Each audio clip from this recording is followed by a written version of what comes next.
Shalom ప్రభునేసుక్రీస్తు నామంలో మీ అందరికీ శుభములను సమాధానము కలుగును గాక. This is name from the heart of Israel, Jerusalem.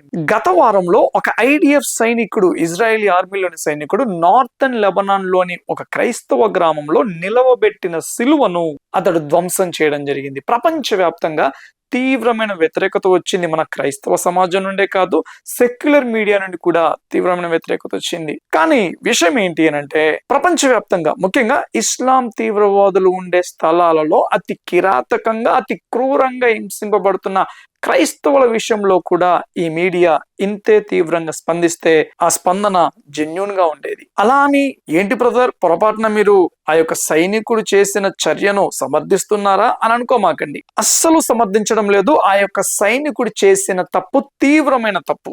Israeli ప్రభుత్వం వారు కూడా ఆ యొక్క చర్య మీద విచారణ జరపడం జరిగింది. ఆ సైనికులకు శిక్ష వేయడం జరిగింది. అయితే ఈ వీడియోలో ఆ సైనికుడు ఆ రకంగా సిలువను ధ్వంసం చేయడం వెనుకల ఉన్న అసలైన కారణం ఏంటి అనేది మనం పరిశీలించబోతా ఉంటున్నాము. దయచేసి గమనించండి, ఈ విషయాలు మీరు ఎక్కువగా ఎక్కడ వినరు. అతి తక్కువ మంది నోటి నుండి మాత్రమే ఈ మాటలు మీరు వింటూ ఉంటారు. ఈ వీడియోలో మనం కేవలము ఆ సిలువను ధ్వంసం చేసిన దాని గురించే మాట్లాడుకోవట్లేదు, కానీ ఒక ప్రాముఖ్యమైన చరిత్రను గురించి మనం మాట్లాడుకోబోతూ ఉంటున్నాము. ప్రతి క్రైస్తవుడు ఈ యొక్క చరిత్రను తప్పక తెలుసుకోవాలి. దయచేసి గమనించండి, ఈ యొక్క ఐడిఎఫ్ సోల్జర్ ఆ యొక్క సిలువను ధ్వంసం చేయగానే ఇజ్రాయేలీ ప్రభుత్వం ఏమీ బొంకలేదు. ఖచ్చితంగా వాళ్ళు ఒప్పుకున్నారు. ఎందుకు అనంటే, ఈ యొక్క మిడిల్ ఈస్ట్ మొత్తంలో ఏదైనా డెమోక్రసీతో కూడిన ప్రభుత్వం ఉన్నది అనంటే అది ఇజ్రాయెల్ దేశము మాత్రమే.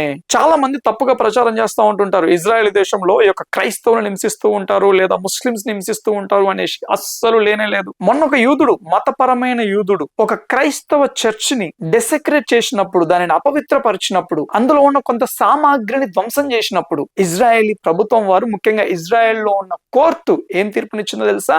ఆ వ్యక్తి ఆ చర్చ్ లో ఉన్న కమిటీకి 2.5 మిలియన్ షెకిల్స్ జరిమానాగా కట్టాలి అని తీర్పు ఇవ్వడం జరిగింది. అంతేకాదు, మీరు కొన్ని వీడియోలలో మతపరమైన యూదులు ఈ యొక్క పెద్ద టోపీ ధరించి ఈ యొక్క బ్లాక్ లాంగ్ డ్రెస్ వేసుకున్న వాళ్ళు క్రైస్తవుల మీద ఉమ్ము ఉంచడము అనేది మీరు చూసే ఉంటారు. వారి మీద కూడా చట్టపరంగా తీవ్రమైన చర్యలు తీసుకోవడం జరిగింది. కాకపోతే కొంతమంది యూదులు, అతి కొద్ది మంది యూదులు క్రైస్తవుల విషయంలో ఈ రకంగా ఎందుకు స్పందిస్తారు అనే ప్రాముఖ్యమైన విషయాన్ని మనం ఈ వీడియోలో పరిశీలించబోతూ ఉన్నాము. సో దయచేసి ఇంకా ఎవరైనా మన ఛానల్ ను సబ్స్క్రైబ్ చేయనట్లయితే తప్పకుండా సబ్స్క్రైబ్ చేయవలసిందిగా. అతి ప్రాముఖ్యమైన చరిత్రను తెలిపి ఈ యొక్క వీడియో అనేక మందికి చేరులాగున మీరు తప్పకుండా లైక్ చేసి మీ యొక్క అభిప్రాయాన్ని కామెంట్ రూపంలో తెలియజేయవలసిందిగా మనవి చేస్తూ ఉంటున్నాను. ఓకే, ఆలస్యం చేయకుండా let's get into the topic. Yes, సిలువ అనగానే మన గుర్తొచ్చేది ఏంటి?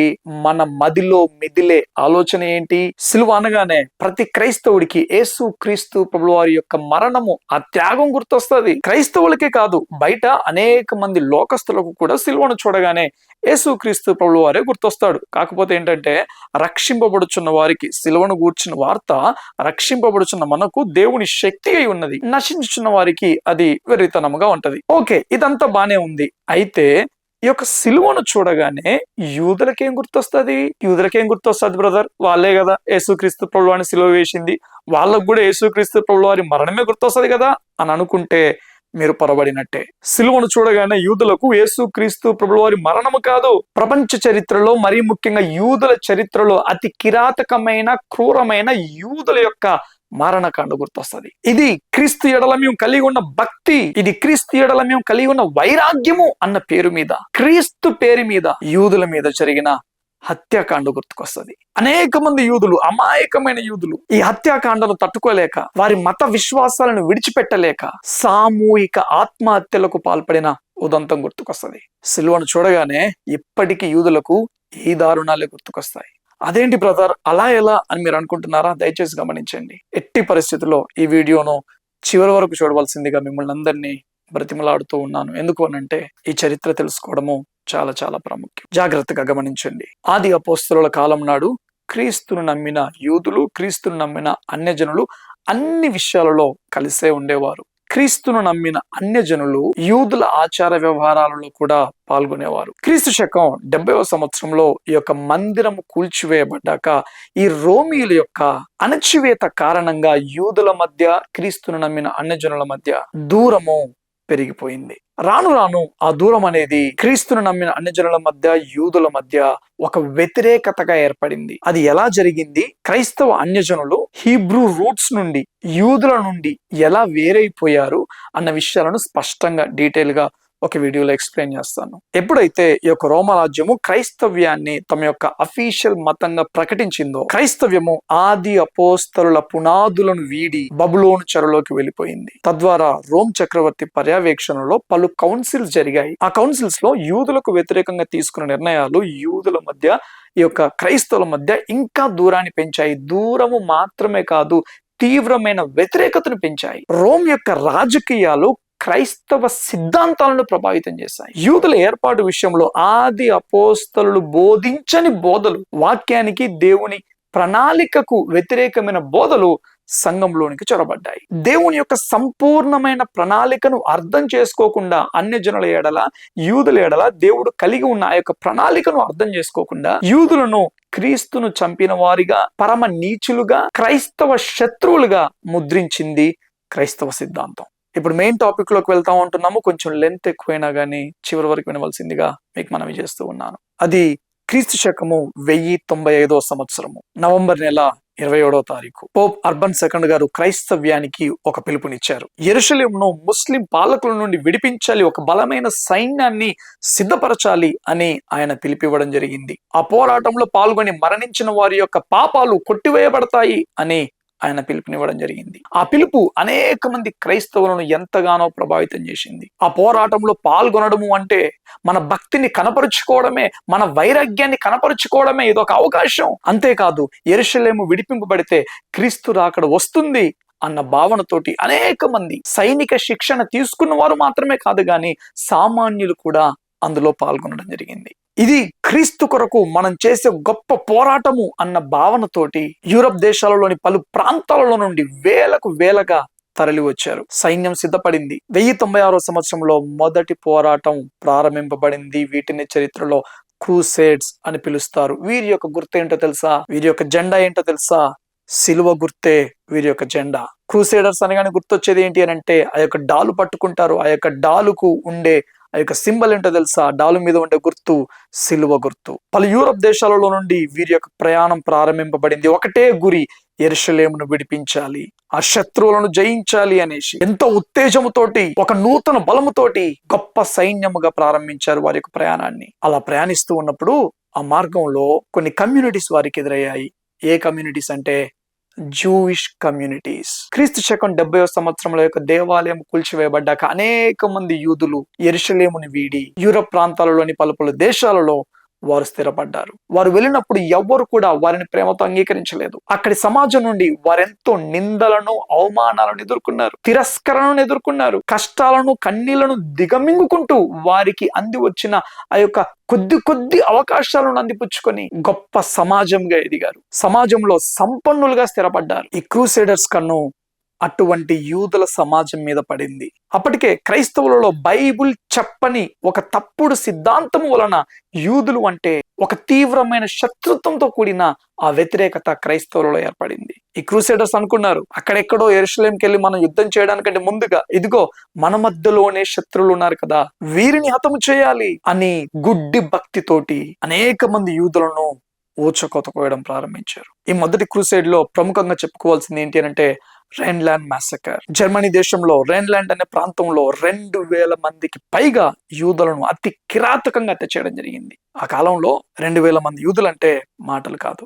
యూదుల ఇళ్లలోకి చొరబడ్డారు, వారి ఇండ్లకు నిప్పంటించారు, వారి ఆస్తులను ధ్వంసం చేశారు. ఆడ, మగ, పెద్ద, చిన్న అన్న తేడా లేకుండా అంది వచ్చిన వారినందరినీ వారి కత్తితోటి హతం చేశారు. కొందరు బిషప్లు, క్యాథలిక్ చర్చ్ లోని ఆత్మానుసారమైన వారు ఏం చేశారంటే ఈ యూదులను తమ దగ్గరనే దాచిపెట్టుకున్నారు. చాలా మంది, కొంతమంది అయితే ఈ చర్చ్ ఫాదర్స్ కొంతమంది తమ ప్రాణాలకు తెగించి యూదులను కాపాడారు. కానీ కొంతమంది సైన్యము ఈ యొక్క బిషప్పుల కోటలోకి ప్రవేశించి దాగి ఉన్న యూదులను ఉరికించి హతం చేశారు. ఈ హత్యాకాండలో బ్రతికి పట్టకట్టిన యూదులను బలవంతంగా బాప్తిస్మాలు ఇప్పించి క్రైస్తవ్యంలోకి మతం మార్చడం జరిగింది. చావనైనా చేస్తాం గాని మతము మాత్రము మారము అన్న వైరాగ్యముతోటి అనేక మంది యూదులు ఆత్మహత్యకు పాల్పడడం జరిగింది. ఏదో 1-2 సంవత్సరాలు జరిగిన హింస కాదు ఇది, కొన్ని సంవత్సరాలుగా కొనసాగిన హింస. 1095 సంవత్సరంలో ప్రారంభమైన ఈ యొక్క క్రూసేడ్స్ 1291 సంవత్సరం వరకు కూడా కొనసాగాయి. అంతకాలం వరకు యూదులు హింసింపబడుతూనే ఉన్నారు. అంతటితో అయిపోలేదు. క్రూసేడ్స్ తర్వాత ఇంక్విజిషన్స్ ప్రారంభమయ్యాయి. ఇంక్విజిషన్ అంటే ఏంటి అని అంటే, క్రైస్తవ్యంలో అవాంతర శాఖలుగా ఉన్న వారిని ఏరిపారేయడానికి ఏర్పరచబడిన సిస్టమే, కోర్టు వంటి సిస్టమే ఇంక్విజిషన్. వీరి యొక్క ప్రధానమైన కర్తవ్యం ఎవరు అని అంటే, యూదులు క్రైస్తవ్యంలోనే ఉంటూ వారి యొక్క యూదుల ఆచారాలను రహస్యంగా పాటించే యూదులే వీరి యొక్క ప్రధానమైన కర్తవ్యం. ఇంక్విజిషన్ లో ప్రధానంగా చెప్పుకోవాల్సి వస్తే స్పానిష్ ఇంక్విజిషన్ గురించి చెప్పాలి. 1478 సంవత్సరంలో ప్రారంభమయ్యి 1834 సంవత్సరం వరకు కూడా ఈ యొక్క ఇంక్విజిషన్ కొనసాగింది. స్పానిష్ క్వీన్ ఇజబెల్లా, ఈ యొక్క రాజు ఫెర్డినాండ్, వీరి నాయకత్వంలో చోటు చేసుకునే యొక్క ఇంక్విజిషన్ చరిత్రలో అతి క్రూరమైన సంఘటనగా మిగిలిపోయింది. యూదులు క్రైస్తవ్యంలోకి మారాలి లేదా స్పెయిన్ ని విడిచి వెళ్ళాలి అని వారు ప్రకటించారు. కొన్ని వేల మంది యూదులను అవాంతర బోధలు, అవాంతర శాఖలు అన్న పేరు మీద వారిని అతి కిరాతకంగా హింసించి తద్వారా వారిని ఉరిదీయడం జరిగింది. 1492 సంవత్సరంలో 2 లక్షల మంది యూదులను స్పెయిన్ నుండి తరిమివేయడం జరిగింది. స్పెయిన్ తర్వాత ఇదే విధానాన్ని పోర్చుగీస్ వారు కూడా అవలంబించారు. పోర్చుగీస్ లోని యూదుల గృహాలలోకి వెళ్లి వారి యొక్క పిల్లలను బలవంతంగా లాక్కొచ్చి వారికి బాప్తిస్మం ఇవ్వడం జరిగింది. పోర్చుగల్ దేశమంతా ఈ యొక్క యూద మతాన్ని నిషేధించారు. ఈ రకంగా మన క్రైస్తవ సిద్ధాంతము చేత నింపబడిన క్రైస్తవ భక్తులు యూదుల ఎడల క్రీస్తు ప్రేమను చాటారు. యేసుక్రీస్తు ప్రభువు వారు సర్వలోకానికి వెళ్లి సర్వ మానవునికి సువార్త చెప్పాలి అని చెబితే, వీరు కత్తి పట్టుకొని క్రైస్తవ్యంలోకి రాకపోతే హతమవుతారు అనేసి భక్తి వైరాగ్యము అన్న ముసుగులో తీవ్రవాదాన్ని చేశారు. ఇది చరిత్ర, కప్పిపుచ్చితే దాగేది కాదు. ఈ క్రూసేడర్స్ యూరప్ దేశాలలో ఉన్న యూదులనే అతి కిరాతకంగా హత్య చేస్తే, వీరు యెరూషలేములోకి ఎంటర్ అయ్యాక అక్కడ ఉండే యూదులను ఇంకెంత కిరాతకంగా హత్య చేశారో మీ ఊహకే వదిలేస్తూ ఉన్నాను. దయచేసి గమనించండి, ఈ మాటలేదో ఒక వర్గానికి అనుకూలమైన చరిత్ర పుస్తకాలలో నుండి చదివి చెబుతున్న మాటలు కాదు. ఇవి ప్రపంచ చరిత్రలో లిఖించబడిన సత్యాలు. నా మాట నిజమో అబద్ధమో తెలుసుకోవాలంటే మీ అంతటా మీరు ఒక్కసారి గూగుల్ చేయండి. క్రూసేడ్స్ అంటే ఏంటి, వారు ఏ రకంగా యూదులను హింసించారో ఒక్కసారి గూగుల్లో టైప్ చేసి నా మాటలను మీరు వెరిఫై చేసుకోవచ్చు. అంతటితో ఆగలేదు యూదుల మీద ఒక హింస. అటు తర్వాత బ్లడ్ లేబుల్ అన్న పేరు మీద యూదులను అతి కిరాతకంగా హింసింపసాగారు. ఏంటి యొక్క బ్లడ్ లేబుల్ అని అంటే, యూదులు క్రైస్తవుల పిల్లలను కిడ్నాప్ చేసేసి వారిని హత్య చేసి ఆ రక్తముతోటి పస్కా పండుగ యొక్క ఆచార వ్యవహారాలను జరిగించారు అని ఒక భయంకరమైన పుకారును యూరప్ ప్రాంతమంతా స్ప్రెడ్ చేసేశారు. అసలే యూదుల మీద తీవ్రమైన వ్యతిరేకతతో రగిలిపోతా ఉంటుంటే ఇటువంటి పుకారు ఉన్న మంటను పదంతలు తీవ్రం చేసినట్టుగా అయిపోయింది. ఈ పుకారు కారణంగా ఇటలీ దేశంలోని ట్రెంట్ అనే నగరంలో ఉన్న యూదుల సమాజాన్ని మొత్తం ఊచకోతకోసారు. ఇంగ్లాండ్ దేశంలో, రష్యాలో కూడా ఆ యొక్క యూదుల హత్యాకాండ జరిగింది. ఈ యొక్క యూదుల మీద ఆనాటి క్రైస్తవ సమాజానికి ఎంత వ్యతిరేకత ఉండేది అని అంటే, 1215 సంవత్సరంలో జరిగిన 4th లాటరన్ కౌన్సిల్లో క్రైస్తవ పెద్దలు ఏమని తీర్మానం చేశారు అని అంటే, యూదులు ఒక ఎల్లో బ్యాడ్జ్ ధరించాలి అని వారి తీర్మానాన్ని ప్రవేశపెట్టడం జరిగింది. ఒకసారి ఆలోచించండి, యూదులు ఎంతటి పెయిన్ గుండా వెళ్ళుంటారు. పాత నిబంధనలో కుష్టు వచ్చిన వాడు ఇదిగో సమాజంలోకి ఎంటర్ అవుతూ ఉన్నాడు అని అంటే, ఇదిగో నేను కుష్ఠరోగిని అని అరిచినట్టుగా యూదులు మార్కెట్లోకి వెళ్తూ ఉన్నారు అని అంటే, బయటికి వెళ్తూ ఉన్నారు అని అంటే, ఇదిగో నేను యూదుని అనేసి వాళ్ళు బ్యాడ్జ్ పెట్టుకోవాలి. యూదుల యొక్క ప్రొఫెషన్స్ ని రిస్ట్రిక్ట్ చేసేశారు. యూదుల యొక్క బిజినెస్ లను రిస్ట్రిక్ట్ చేశారు. యూదులకు ఆస్తి మీద హక్కును నిషేధించారు. 19-20 శతాబ్దాల యొక్క రష్యాలో జరిగిన యూదుల హత్యాకాండను సంఘ పెద్దలే దగ్గరుండి ప్రోత్సహించారు. ప్రపంచంలోని రోగాలకు యూదులే కారణము అని పుకారు పుట్టించారు. ఈ యొక్క ఆర్థిక మాంద్యానికి యూదులే కారణము అని వారిని పాయింట్అవుట్ చేశారు. ఒకవైపు క్రూసేడర్స్, ఇంకోవైపు inquisition, Roman inquisition, medieval inquisition, Spanish inquisition, Portuguese inquisition, అటు తర్వాత బ్లడ్ లేబుల్. ఏ కారణం దొరికితే ఆ కారణంతో యూదులను హింసిస్తూనే వచ్చింది క్రైస్తవ సమాజం. ఇదంతా సిలువ గుర్తుతో జరిగింది. ఇప్పుడు చెప్పండి, సిలువను చూడగానే యూదులకు క్రీస్తు ప్రేమ గుర్తు వచ్చేలాగా క్రైస్తవ సమాజం ఏ రకంగా క్రీస్తు ప్రేమను పంచింది వారికి, ఏ రకంగా ఆ యొక్క కేథలిక్ సంఘం క్రీస్తు ప్రేమను యూదులకు రుచి చూపించింది. అవకాశం వస్తే అతి కిరాతకంగా హింసించామే. ఇప్పుడు వాళ్ళు సిలువను చూడగానే వాళ్ళకి ఏం గుర్తొస్తుంది? వారి మీద జరిగిన హత్యాకాండే గుర్తురాదా? యెరూషలేములో కొన్ని వీడియోలు బాగా వైరల్ అయ్యాయి కదా, ఈ యొక్క టోపీ ధరించి సైడ్ కి ఇట్లా హెయిర్ ఉంటది, లాంగ్ బ్లాక్ డ్రెస్ చేసుకుంటారు కదా, వాళ్ళు క్రైస్తవుల మీద ఉంచుతా ఉంటుంటారు కదా. వాళ్ళు ఎవరు అనుకుంటున్నారు? అష్కెనాజీ జ్యూస్ అంటారు వాళ్ళని. అష్కెనాజీ తెగకు సంబంధించిన యూదులు. ఈ యొక్క అష్కెనాజీ జ్యూస్ అంటే ఎవరో తెలుసా? ఏ యూదుల కమ్యూనిటీని అయితే యూరోప్ దేశాలలో ఊచకోత కోసారో ఆ యూదుల కమ్యూనిటీ పేరే అష్కెనాజీ జ్యూస్. ఇప్పుడు ఈ రోజు మనం సిల్వను పట్టుకొని యెరూషలేములో ఊరేగిస్తా ఉంటుంటే, ఓ దేవుడి ప్రేమ, కల్వరి ప్రేమ అంటుంటే, యూదులకు సిల్వను చూడగానే కల్వరి ప్రేమ గుర్తురాదు. క్రైస్తవ సిద్ధాంతం పేరు మీద వారి మీద జరిపిన హత్యాకాండ గుర్తుకొస్తది. అందుకే ఏంద్రా ఈ వేషధారణ అని ఉంచుతారు వాళ్ళు. దయచేసి గమనించండి. అలాని యూదులు సిలువను ధ్వంసం చేయడము, క్రైస్తవుల మీద ఉంచడము నేను అస్సలు సమర్థించట్లేదు. కానీ దాని వెనకాల వాళ్ళ పెయిన్ ఏంటి, వాళ్ళ వేదన ఏంటి అని అర్థం చేసుకోలేదా? యూదుల విషయంలో ప్రార్థించవలసిన రీతిలో మనం ప్రార్థన చేయలేము. యూదులకు ఒక విధానం ఉంది. ఇప్పుడు పస్కా పండుగ జరిగిందనుకోండి, పస్కా పండుగ రోజు వారు టేబుల్ దగ్గర కూర్చొని మా పితరులను దేవుడు అలా విడిపించాడు ఐగుప్తు నుండి అని చెప్పరు. వాళ్ళు ఎలా చెప్తారంటే, వాళ్ళు ఎలా భావిస్తారంటే, నేను ఒకప్పుడు ఐగుప్తులో భయంకరమైన బానిస బ్రతుకులో ఉంటే ఫరో కింద, నా దేవుడు ఈ యొక్క గొర్రెపిల్ల రక్తం ద్వారా పస్కా పండుగ ద్వారా నన్ను విడిపించాడు అని వాళ్ళు పర్సనల్ గా తీసుకుంటారు. పిల్లలకు కూడా అదే విధంగా చెప్తారు. పస్కా టేబుల్ దగ్గర పిల్లలు ఒక క్వశ్చన్ అడగాలి, ఎందుకు డాడీ ఇది అని అడగాలి. అది ఇక్కడ ఆచారం. అప్పుడు తండ్రులు తాతలు, ఇదిగో మేము ఇలా ఉన్నాము, దేవుడు మనలను ఇలా విడిపించాడు అని చెప్తారు. అంతేకాదు తిషా బేయావ్ అని ఒక ప్రత్యేకమైన రోజు ఉంటది. ఏంటి అని అంటే, ఈ యొక్క మొదటి మందిరము రెండవ మందిరము కూల్చివేయబడిన రోజు. ఆ రోజు కూడా ప్రతి సినగాగులో, సమాజ మందిరంలో ఈ యొక్క క్రూసేడర్స్ పేరు మీద హత్యాకాండకు గురైపోయిన యూదులందరినీ జ్ఞాపకం చేసుకుంటూ వారి పక్షాన కీర్తనలు చదువుతూ వీరందరూ కన్నీరు కారుస్తారు. ప్రతి యూదుడు ఏడుస్తాడు ఆ రోజు. అది ఎలా అంటే, అది నాకే జరిగింది అన్న భావనతో ఏడుస్తాడు. సో ఈ చరిత్ర వాళ్ళ నరాలలో ఉంటది. ఇప్పుడు సిలువను చూడగానే అది గుర్తుకు రాకపోతే ఏ రకంగా క్రీస్తు ప్రేమ గుర్తొస్తుంది చెప్పండి? దీనంతటికి కారణం ఏంటో తెలుసా? క్రైస్తవ సిద్ధాంతము, రీప్లేస్మెంట్ థియాలజీ. ఆది అపోస్తలులు బోధించనిది, దేవుడు చెప్పని వాక్య వ్యతిరేకమైన సిద్ధాంతము, అదే రీప్లేస్మెంట్ థియాలజీ. దయచేసి గమనించండి. తన అన్నదమ్ములు యోసేపును అమ్మివేస్తారు. అటు తర్వాత యోసేపు ఐగుప్తులో సింహాసనాన్ని అధిష్ఠిస్తాడు. తీవ్రమైన కరువు ఏర్పడుతుంది. తన అన్నదమ్ములకు మరలా యోసేపే దిక్కవుతాడు. ఇక్కడ గమనించండి, అన్నదమ్ములు యోసేపు దగ్గరికి రాగానే నేనే యోసేపును అని యోసేపు తన ఐడెంటిటీ బయలుపరుచుకోలేదు. ఎప్పుడైతే తన అన్న యూదా, అయ్యా నా తమ్ముని మీ దగ్గర పెట్టుకోమాకండి, ఇదిగో అతని ప్రాణమునకు బదులుగా ఇదిగో నా ప్రాణాన్ని మీకు అప్పచెప్తాను, నన్ను పెట్టుకోండి అని అంటాడో, ఆ నిజమైన పశ్చాత్తాపము ఎప్పుడైతే తన అన్నలలో యోసేపు చూస్తాడో, అప్పుడు యోసేపు తను ఎవరు అనేది బయలుపరుస్తాడు. తద్వారా యోసేపు తన అన్నలను అక్కను చేర్చుకుంటాడు. అదే విధముగా, ఏ విధంగా అయితే ఈ యొక్క అన్నదమ్ములు యోసేపును అమ్మివేశారో, అదే విధముగా యూదులు తమ క్రీస్తును, తమ మెస్సయ్యను సిలువ వేశారు. ఏ అన్నదమ్ములైతే యోసేపును అమ్మివేశారో, మరలా తిరిగి అదే యోసేపు దగ్గరికి అన్నలు వచ్చినట్టుగా ఏ క్రీస్తునైతే వారు సిలువ వేశారో, మరలా వారందరూ అదే క్రీస్తు దగ్గరికి రానై ఉన్నారు. కనికరమునందు ఆత్మ, ఆ పశ్చాత్తాపంతో కూడిన ఆత్మ ఈ యొక్క ఇజ్రాయేలు దేశం మీద కుమ్మరింపబడనై ఉన్నది.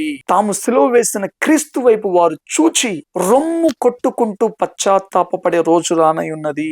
తద్వారా క్రీస్తును వారి మెస్సయ్యగా, వారి రాజుగా ఇజ్రాయేల్ దేశము అంగీకరించనే ఉన్నది. ఈనాడు మన క్రైస్తవ్యంలో కూడా యూదుల ఏర్పాటు ఏంటి, దేవుడు యూదుల ఎడల కలిగి ఉన్న నిబంధన ఏంటి, యూదులు క్రీస్తును అందించడముతోటే వారి నిబంధన ముగిసిపోయింది అన్న తప్పుడు భావనతో ఉంటూ వాక్యానికి విరుద్ధమైన బోధలు బోధిస్తూ యూదుల ఏర్పాటు విషయంలో కంప్లీట్ గా మిస్అండర్స్టాండింగ్ లో ఉన్నారు. ఈ సబ్జెక్ట్ ఒక్క మాటలో చెప్పేది కాదు, భవిష్యత్తులో తప్పకుండా 1 by 1 ఎక్స్ప్లెయిన్ చేస్తాను. కానీ ఒక్క మాట, మనం అందరము ఈ యొక్క బబులోను సిద్ధాంతంలో నుండి బయటికి రావాలి, తిరిగి యెరూషలేము వైపు చూడాలి. అలా అనేసి క్రీస్తు లేకుండా యూదులు రక్షింపబడతారు అని కానే కాదు. మరలా చెప్తున్నా, క్రీస్తు లేకుండా యూదులైన అన్యులైన ఎవ్వరు కూడా క్రీస్తు లేకుండా రక్షింపబడరు. కాకపోతే ఏర్పాటు విషయంలో పితరులను బట్టి ఈ యొక్క యూదులు ప్రియులై ఉన్నారు. వ్యక్తిగత ఏర్పాటు, ఒక దేశముగా ఏర్పాటు, ఇండివిజువల్ ఎలక్షన్, నేషనల్ ఎలక్షన్, భౌతికమైన నెరవేర్పు, ఆత్మీయమైన నెరవేర్పు, వీటి మధ్య తేడాను గ్రహిస్తేనే యూదుల ఏర్పాటును స్పష్టంగా మనం అర్థం చేసుకోగలుగుతాము. నెహెమ్యా గ్రంథం 1వ అధ్యాయం 6వ వచనంలో నెహెమ్యా ఏడుస్తా ఉంటున్నాడు, పశ్చాత్తాపడతా ఉంటున్నాడు.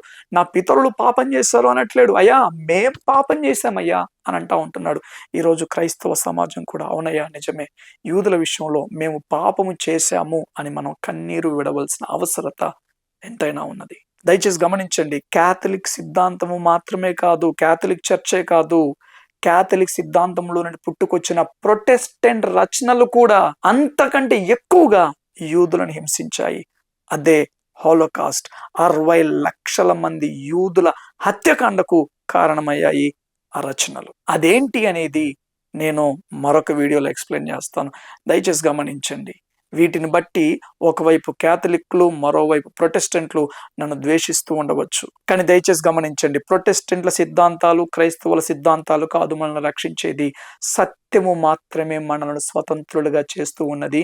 దేవుడు నాకు కృపనిచ్చినంత వరకు ఆ సత్యాన్ని ప్రకటిస్తూనే ఉంటాను. భవిష్యత్తులో ఈ రకంగా చరిత్రను తెలియజేసే వీడియోలు మాత్రమే కాదు, కానీ ఆత్మీయంగా మనల్ని అందరినీ పరిపక్వతలోకి తీసుకుని వెళ్ళే వీడియోలు కూడా మీ ముందుకు రాబోతూ ఉన్నాయి. దయచేసి ఇంకా ఎవరైనా సబ్స్క్రైబ్ చేసుకున్నట్లయితే తప్పకుండా సబ్స్క్రైబ్ చేయవలసిందిగా మనవి చేస్తూ ఉంటున్నాను. చివరిగా ముగించే ముందు ఒక ప్రాముఖ్యమైన మాట. ఇప్పుడు ప్రస్తుతం ఇజ్రాయెల్ దేశంలో ఉన్న యూదులందరూ క్రైస్తవులను ఇదే విధముగా ద్వేషిస్తారు అని కాదు. మతపరమైన యూదులలో అతి కొద్ది మంది మాత్రమే వారి పితరుల ఎడల జరిగిన మారణాకాండను బట్టి క్రైస్తవుల ఎడల చేదును కలిగి ఉన్నారు. కానీ ప్రస్తుతము మెజారిటీ ఆఫ్ యూదులు క్రైస్తవుల ఎడల సానుకూల దృక్పథాన్ని కలిగి ఉన్నారు. మన తెలుగు రాష్ట్రాల్లోని కొంతమంది బోధకులు యూదులు అసలు క్రైస్తవులను దగ్గరికి కూడా రానివ్వరు అనంటూ తప్పుగా మాట్లాడుతూ ఉన్నారు. ఈ యూదులు తిరిగి ఒక దేశముగా పునరుద్ధరింపబడడంలో క్రిస్టియన్ ఇవాంజలికల్స్ యొక్క పాత్ర ఎంతైనా ఉన్నది అని వారికి తెలుసు. అందుకే మన ఎడల కొంత సానుకూల దృక్పథాన్ని కలిగి ఉంటారు. దయచేసి గమనించండి, అనేక మంది యూదులు క్రీస్తుని తెలుసుకుంటూ ఉన్నారు. క్రైస్తవ యూదుల సంఘాలు కూడా పుట్టుకొస్తూ ఉన్నాయి. వారి పరిచరణ నిమిత్తం మనం ప్రార్థన చేద్దాము. యూదుల మనోనేత్రాలు తెరవబడుట కొరకు మనం అందరము ప్రార్థన చేద్దాము. అంతేకాదు, యూదుల ఎడల మన పితరులు చేసిన తప్పిదాలను నెహెమ్యా వలె మనము కూడా ఒప్పుకుందాము. ఈ రకంగా చివరి వరకు వీడియో చూసిన ప్రతి ఒక్కరికి ప్రభునామంలో పేరు పేరున వందనాలు తెలియజేస్తూ ఉంటున్నాను. మీరు ఒకవేళ చివరి వరకు యొక్క వీడియోని చూసినట్లయితే తప్పకుండా మీ యొక్క అభిప్రాయాలను కామెంట్ రూపంలో తెలియజేయవలసిందిగా, మీకు తెలిసిన ప్రతి ఒక్కరికి కూడా ఈ యొక్క వీడియోను షేర్ చేయవలసిందిగా మీ అందరికీ మనవి చేస్తూ ఉంటున్నాను. Thank you all. God bless you.